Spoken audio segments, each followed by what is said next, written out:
The Equitable Life Assurance Society presents This is Your FBI.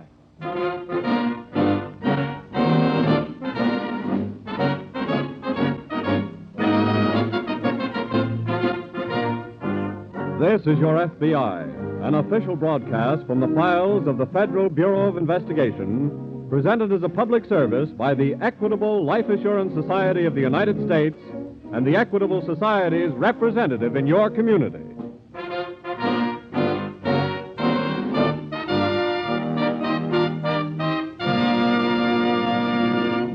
Since you've been listening to these programs, such as the one which will start in a moment, you doubtlessly have often heard someone say, "I'm insured in the Equitable Society." But just what does that much-used word equitable mean? Well, in the big dictionary, its synonyms are reasonable, right, honest, impartial, upright, fair. Pretty good list of pretty good words, isn't it? And we of the Equitable Life Assurance Society of the United States do our best to live up to them. It's because we've worked along these lines for 86 years that the Equitable Society is a part of the life of your community. And whether you know him or not, the Equitable Society representative in your community is a good friend of yours, working through life insurance for the security of you, your home, and your country.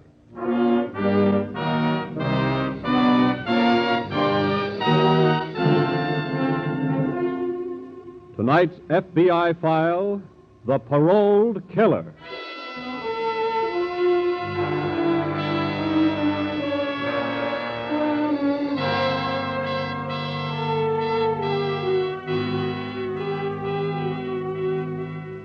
There is not one of us, with his inborn American sense of fair play, who would deny the essential justice in principle of the parole system. The system under which certain categories of convicts may be conditionally freed from prison before the expiration of their full sentence. But the front pages of our newspapers almost daily bear violent witness to the fact, demonstrated in tonight's case from the files of your FBI, that some convicts are paroled whom, for the sake of society, it would be far wiser to leave behind the bars.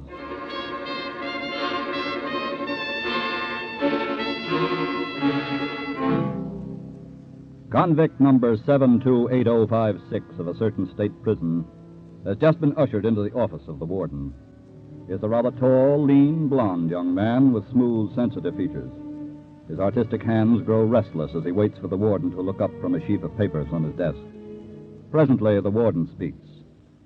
Norwood? Yes, sir? I guess you're anxious to know the outcome of your appearance before the parole board yesterday.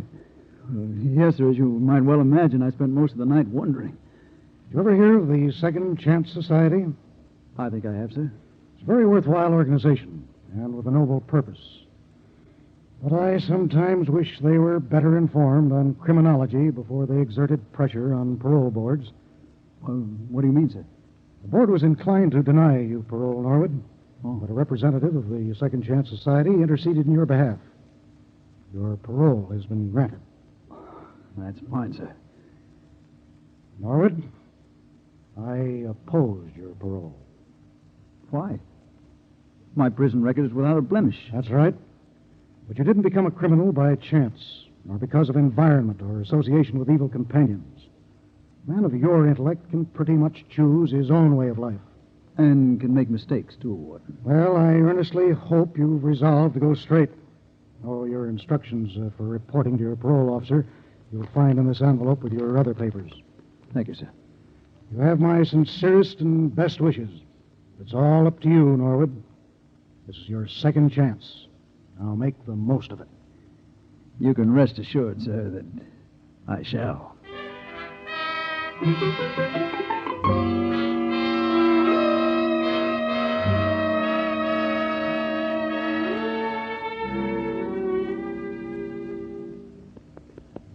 Carl.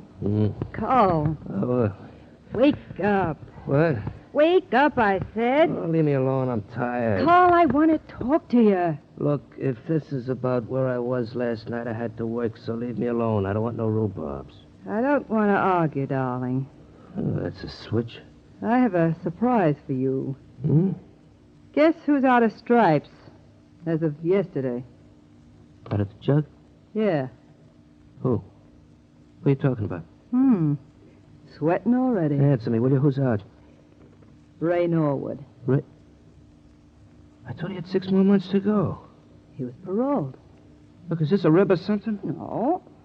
How do you know he's out? He called about a half hour ago. He's on his way over here. He's what? You want to borrow my hanky, darling? Your lovely low-cut brow is covered with itsy-bitsy beads of perspiration. Shut up, will you? It's understandable, of course. You got a perfect right to be scared. After all, it was your testimony that hung the rap on him. Shut up, I said. What are your plans, darling? Let me think. Now, what are your plans? Don't answer the door. But I told him we'd be here. Tell him I ain't home. That'd be childish. Wait a minute. Come back here. Oh, no. Jane. Hello, darling. Hello, Ray. Come on in, won't you? Thank you, sweet. Well, it certainly seems Here we like... are, Ray. What? Stay put, I say. Well, I must say that's hardly a way to greet an old friend. Call, put down that gun. Oh, no. Well, I think Jean's made an excellent suggestion. Why the gun? What do you think? Oh, my dear boy, you have nothing to fear from me. Absolutely nothing. Are you kidding? Why, of course not. You evidently imagine that I've come here seeking revenge for your testimony at my trial. That's right. No, I hold no grudge for that. From your standpoint, it was simply a matter of self-preservation. Huh? Well, one of the reasons I came here was to convince you of that. Oh, now, please, put down that gun. Do as he says, Cole. Oh. Okay. That's better. And now you might be interested to know that I've been given a second chance. The warden asked me to make the most of it. So, to please him, let's get busy.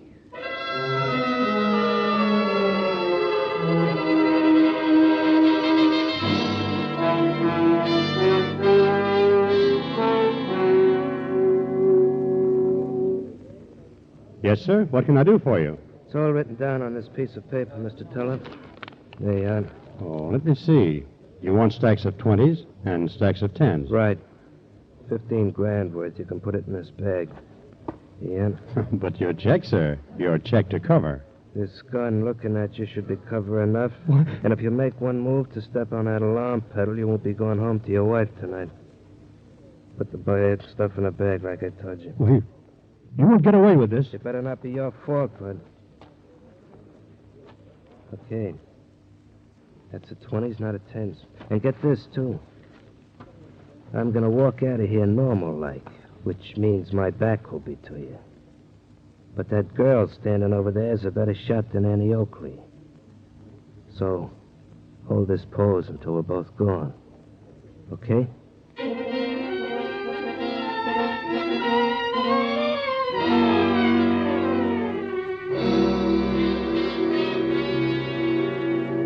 It was about 2 hours later when Special Agents Griffin and Decatur completed their preliminary investigation at the scene of the bank robbery and started driving back to headquarters. Did you get any leads at all, Fred? Nobody I talked to saw anything. What about the bank's special officer on duty? Well, he was at the side door when it happened, overseeing the transfer of some money from an armored car. Looks like they picked their time rather cleverly. Yes. What about the teller? Well, he gave a pretty sketchy description of the man. Too excited, I guess, for all the details to register. Could he give you anything on the girl? No. Just said she was an attractive blonde. Well, it seems like they just walked in, picked up $15,000, walked calmly out, and disappeared without leaving a trace. No, they left a trace, all right. What? Oh, I've got the note that the bandit handed the teller through the window. Oh? It's not much, but he might have left a fingerprint on it. We'll know when we get to the laboratory. Oh, we're pushing time on this one. Let's step on it.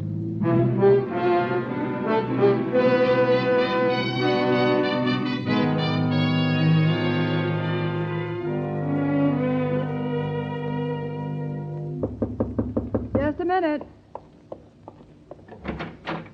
Hello, darling. Hello, Ray. Come on in. Thank you. Where's Carl? Out. I don't know where. Good, I want to talk to you. What about? You and Carl. Well, How has he been treating you? Let's talk about something pleasant. He'd be back here before I could finish telling you what a dirty, lying, double-crossing, cheating, two-timing... Well, that's quite convincing. That's just how I feel about him myself. Well, how come the Forgive and Forget Act the other night? It netted us $15,000, didn't it? You and me? What are you getting at, this you and me? A two-way division of the spoils, darling. Say, I'd like to kiss that parole board for giving you a pass home. Then it's a bargain? How are we going to cut Carl out and make it stick? I planned the bank job, didn't I? Yeah. Providing a way to cut Carl out was part of the plan. I don't get you. Let's wait for Carl.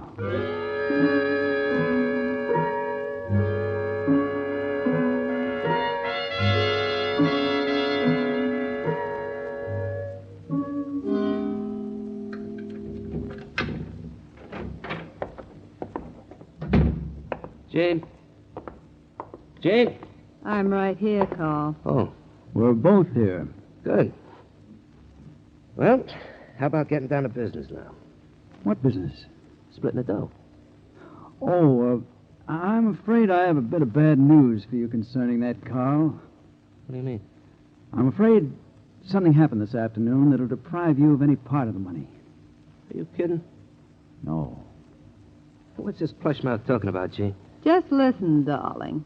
You have a police record complete with fingerprints, Carl. So what? The note you handed the bank teller was written on a piece of paper which you've handled several times. Your prints are on it. What? So you see, the police will be looking for you now. Why, you double I'm crook. just evening our score, Carl. That's fair, isn't it? You don't think you're going to get away with it? Why not? Well, you were part of the act, too, I wasn't in the bank. Yeah, but you were parked a block down the street and drove Gene and me away. The police can't prove that. They'll prove plenty when I tell them where to go to look for the money. You'll tell them? Sure. About Gene, too? Why not? Look, if I take a rap, you're all going to take a rap. I'll yell my head off before I let you get away.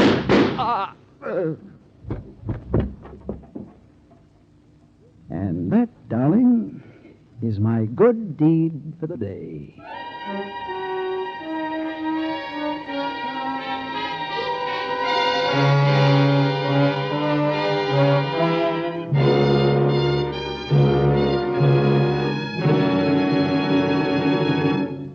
Before resuming tonight's FBI file, as we shall in just a moment, let me describe another little drama for you.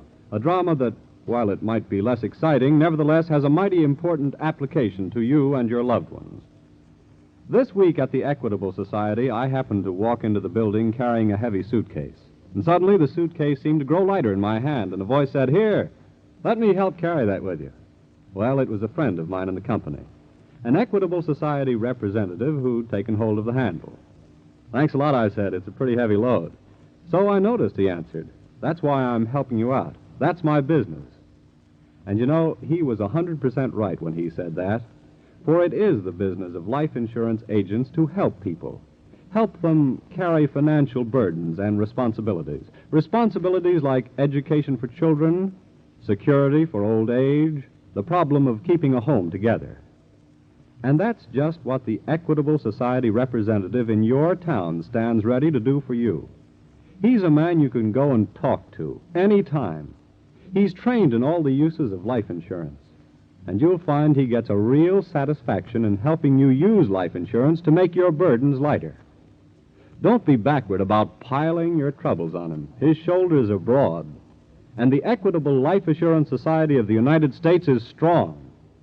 Yes, this week and every week for 86 years, the Equitable Society has been building security for you, your home, and your country. And now, back to the FBI file, The Paroled Killer.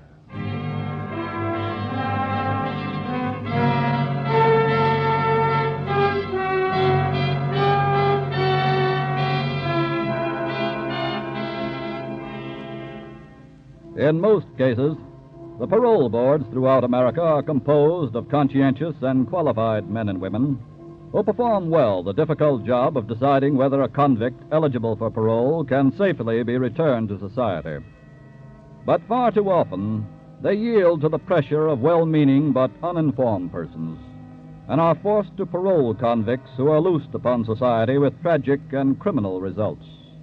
As witness, 48 hours after convict Raymond Norwood was paroled, he had engineered a $15,000 bank robbery, murdered a man, and was still at large.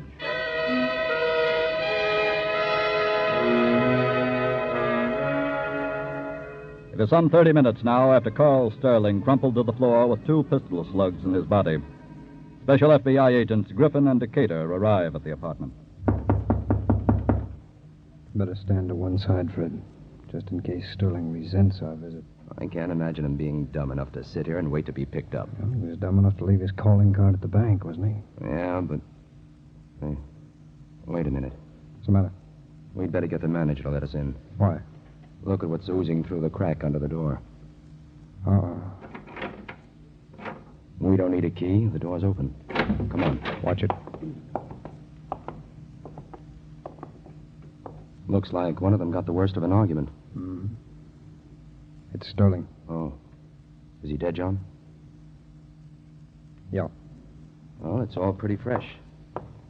We couldn't have missed it by very much. What's in there, Fred? Oh, bedroom. A lot of pull-out drawers. Mm-hmm. It's her stuff that seems to be missing. Sure. It would be now. He doesn't seem to have started any packing at all. Everything of his is in place. Well, then that's the answer. She wanted to be a widow and with $15,000 initial capital. Yeah, it looks that way. We'd better get a wanted notice out on her. See if we can get a line on what kind of car they own, too. That shouldn't be difficult to arrive at. Wait a minute, hold it. What is it? The little pocketbook automatic. Oh, her gun. Could be. 2 shots fired. And that's the number of holes in Sterling, too. But what's the idea of leaving her gun behind? That's pretty stupid. Yeah, that's what I was thinking. Maybe it's too stupid. Huh? Maybe, to coin an old phrase, there's a little more here than meets the eye.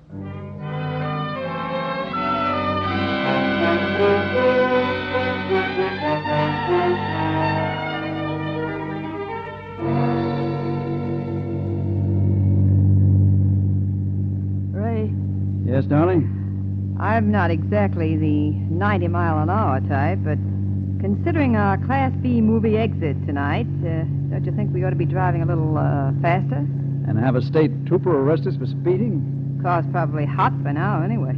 That's true. So what are we going to do? Keep on modeling it? No, my pet.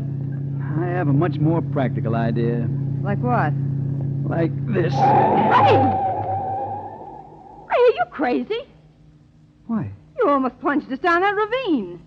But I didn't. Thanks to the good brakes. But how come you're parking here? Oh, I told you. I have a more practical idea.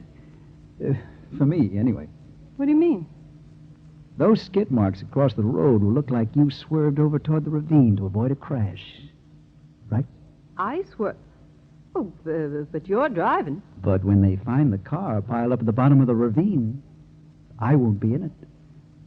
What are you saying? I'm saying au revoir, my sweet... Oh.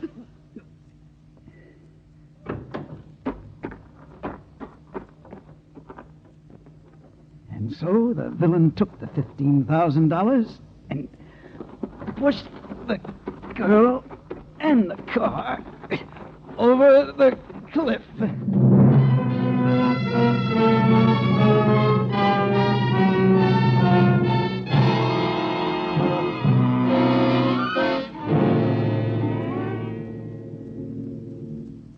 Oh, Fred, what's the lab say? The slugs taken from Sterling were fired from that gun you picked up. Well, that figured. You're still convinced it was the work of a third person, huh? Yes. Revenge work, too. Sterling's leaving his prints on that note at the bank wasn't a dumb move on his part. It was meant to be a smart move on the part of somebody else. To pin the job on him. That's right.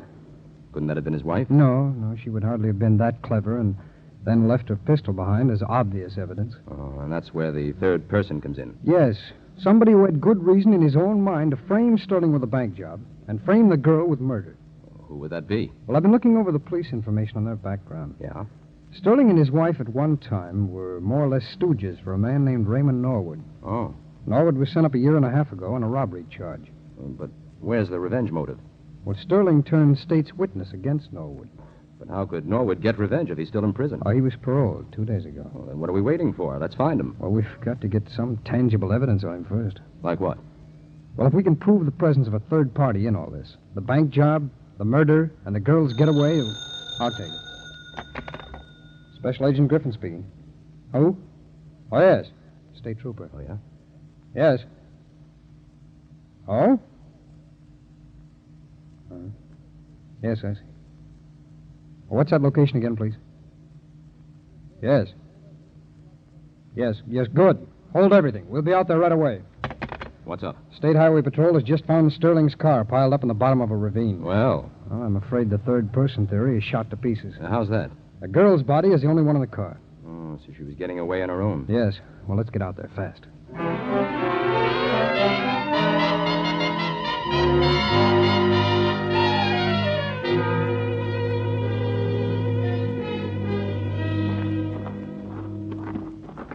Oh, I agree with you, Fred. Those skid marks back up on the highway make it look like an accident, but then again, maybe it wasn't. Sticking to the third-party idea, huh? Well, where do we take a look at the wreck? Oh, that looks like the heap over there by that state trooper. Yeah. Oh, officer, do you mind if we have a look? We're special agents of the FBI. Oh, go right ahead. Thanks. Fred, throw your light over this way, will you? Phew, what a mess. Yeah. Oh, look, there's a traveling bag. Come here. Yeah. Lift up the side a little while I pull it out, will you? Okay. All right, now. Oh, okay, I got it. That does it. All right, shine your light down here, will you? What's in there? Just clothes. Yeah, that's all. No $15,000. But that still doesn't I prove know, I know. The third party. Well, let's look around a little more. Fred, Yeah. come here. What'd you find? The evidence I've been looking for. What, where? This is the right front door of the car, isn't it? That's right. With the girl sitting next to it, she couldn't very well have been driving the car, could she? No. Come on. Next stop, Norwood. Yeah, but where? I think I've got a good idea about that, too.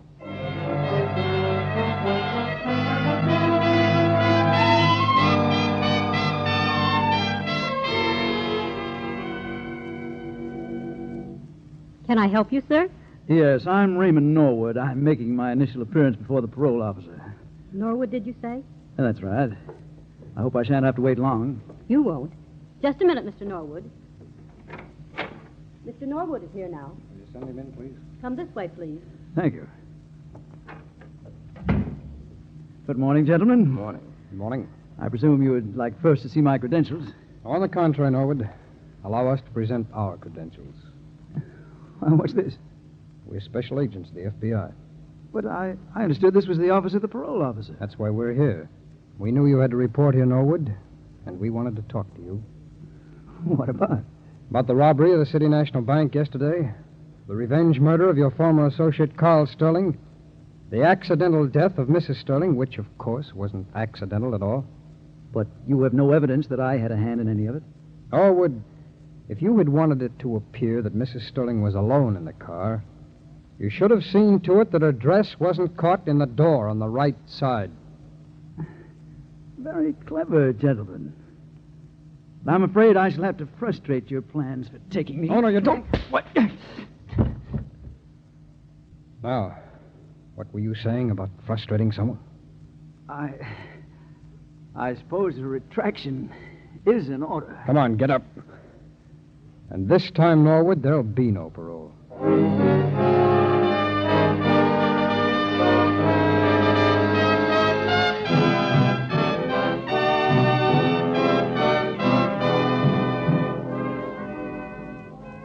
Raymond Norwood was tried for his murder of his two accomplices, was convicted and returned again to prison.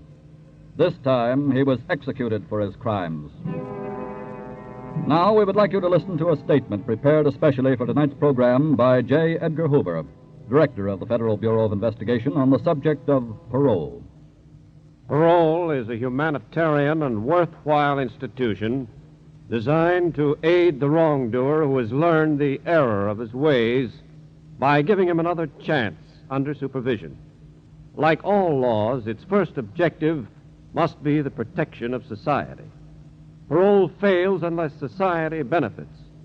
The convenience of the wrongdoer must be subordinate to the safety of society. In far too many instances, parole is unworthy of its name. It is a liability rather than an asset to society when improperly administered. The fact that there are failures in parole, nevertheless, does not mean that the institution of parole is not worthwhile. It has not been adequately tried, except in few instances, notably under the federal parole system and a few states. Those experiments are notable examples of how parole should be applied. Not a day passes that does not find local, county, and state law enforcement officers and special agents of the FBI risking their lives to apprehend some criminal who has been freed by ill-advised parole. It is time that law-abiding citizens demanded and made provisions for adequate parole systems in their respective states.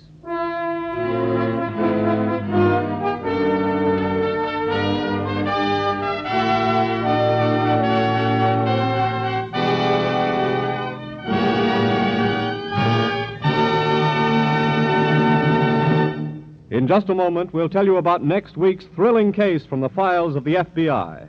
It will once again demonstrate the accuracy, the speed, and above all, the intelligence with which FBI men work. But now, let me introduce to you another expert in security, the Equitable Society representative in your community.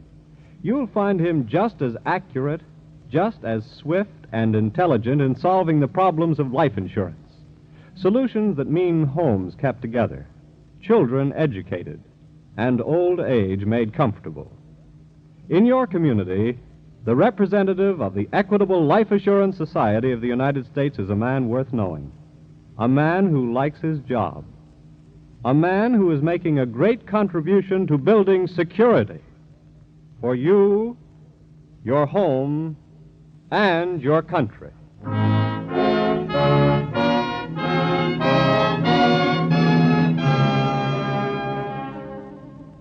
Next week, we will bring you another colorful story from the files of the Federal Bureau of Investigation, The Wasteland Hideout.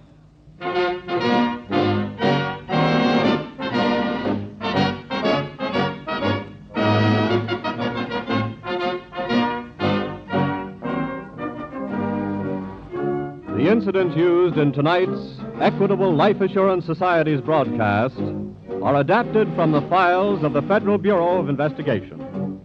The role of J. Edgar Hoover was impersonated. However, all other names used are fictitious, and any similarity thereof to the names of persons living or dead is accidental. Tonight, the music was under the direction of Frederick Steiner, the author was Frank Ferries, and your narrator was Dean Carlton. This is Your FBI is a Jerry Devine production. Now, this is Carl Frank speaking for the Equitable Life Assurance Society of the United States and the Equitable Society's representative in your community, and inviting you to tune in again next week at this same time when the Equitable Life Assurance Society of the United States will bring you another colorful story from the files of the Federal Bureau of Investigation, The Wasteland Hideout, on This is Your FBI.